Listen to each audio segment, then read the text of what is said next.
இந்த வாரம் பிரம்மாண்டமாக திரைக்கு வரவுள்ளது சிம்புவின் இது நம்மால திரைப்படம். இந்த படத்தை சிம்பு ரசிகர்கள் மட்டுமின்றி சிம்புவை மிகவும் எதிர்பார்த்திருக்கிறார். ஏனெனில் விண்ணை தாண்டி வருவாயா படத்திற்கு பிறகு எந்த ஒரு அடிதடி பஞ்ச் வசனம் இல்லாமல் நடித்திருக்கும் படம் இது.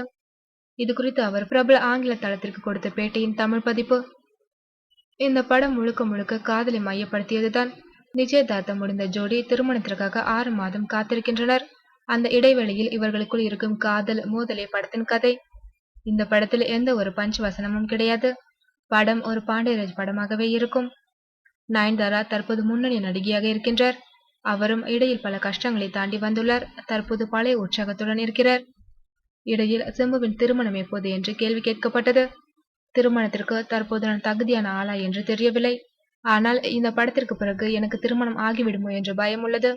அந்த அளவிற்கு இந்த படத்தில் பெண்களுக்கு என் கதாபாத்திரம் பிடிக்கும் என்று சிம்பு தெரிவித்துள்ளார்.